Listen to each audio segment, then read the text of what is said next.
বান্দরবানের সুবিধা বঞ্চিত কয়েকটি উপজেলার মধ্যে লামা ও আলীকদম অন্যতম।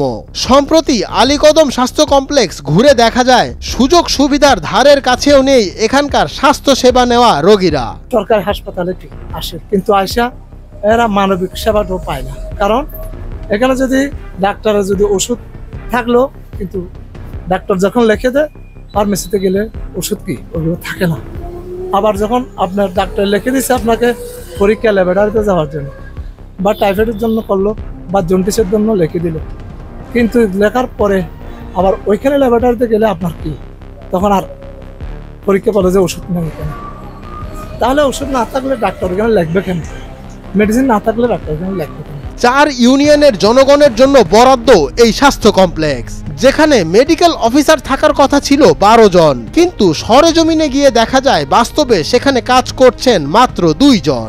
শুধু সাম্প্রতিক সময়ই নয়, এমনকি হাসিনা সরকার পতনের আগেও এখানকার চিত্র একই ছিল। 12 জন ডাক্তার থাকার কথা ছিল, আমরা বর্তমানে 2 জন মেডিকেল অফিসার আছি। আমরা আমাদের সাধ্যমতো যতটুকু পারি আসলে সেবা দেওয়ার চেষ্টা করছি। আমাদের এটা 31 বেডের হসপিটাল এখন পর্যন্ত। আমার বর্তমানে সকালে হচ্ছে রোগী ভর্তি ছিল হচ্ছে 34 জন।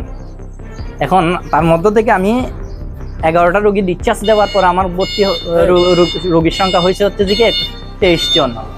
বর্তমানে সকাল থেকে ভর্তি রোগীর সংখ্যা বেড়ে আবার 30 জন হয়ে গেছে। তার মানে হচ্ছে যে আমার হচ্ছে যে বেড অকুপেন্সি যতটা বেড আছে তার বাইরে আমার হচ্ছে যে কি প্রতিদিন বর্তমানে হচ্ছে যে গ্রীষ্ম বর্ষাকাল এই সময় আমার হচ্ছে যে বেডের ওভার রোগী থাকতেছে সবসময়। হাসপাতাল ঘুরে দেখা যায় পরিষ্কার পরিচ্ছন্নতায় অবহেলার পরিষ্কার চিত্র। খোঁজ নিয়ে জানা যায় যে 2 জন পরিচ্ছন্নতা কর্মী থাকার কথা ছিল হাসপাতালে, তাদের কেউই দায়িত্বে নেই। আমাদের কিছুদিন আগে হচ্ছে যে কি জেলা পরিষদ থেকে একজন ক্লিনার দেওয়া হয়েছিল, শুধুমাত্র একজন ক্লিনার আছে। এটা দেখে হচ্ছে যে যেহেতু হসপিটাল পরিষ্কার, ওনারা সাপোর্টিভ চিন্তা করে হচ্ছে যে আরেকজন ক্লিনার দিয়েছিলেন, কিন্তু আর্থিক সংকটের কারণে ওই ক্লিনারকেও হচ্ছে যে কি অপসারণ করে দেওয়া হয়েছে। কিন্তু আমাদের বর্তমানে 31 বেডের হসপিটাল শুধুমাত্র একজন ক্লিনার দিয়ে ওয়ার্ড থেকে শুরু করে হচ্ছে যে কি উপরে নিচে হসপিটাল আউটডোর ইমার্জেন্সি থেকে শুরু করে সব মানে পরিষ্কার করা লাগতেছে। দেখা যায় এখানকার টয়লেট ও সদ্য সেবা দেওয়া শুরু করা স্বাস্থ্য কমপ্লেক্সের নতুন ভবনের সিঁড়িরও বেহাল দশা। এছাড়াও মূল ভবনের সেবা নেওয়া রোগীদের বেড এখনো পড়ে আছে সেখানেই, এমনকি ডিসপেন্সারিটিও পাওয়া গেল বন্ধ। ডিসপেন্সারি অফ বলতে হচ্ছে যে কি উনি নামাজে গেছেন, এখন তো কয়টা 2টার কাছাকাছি হয়েছে আর কি। আমাদের রোগী ম্যানেজ করে হচ্ছে যে কি ডিসপেন্সারি হয়তো হচ্ছে যে ইয়া করছে আর কি, নামাজে গেছে।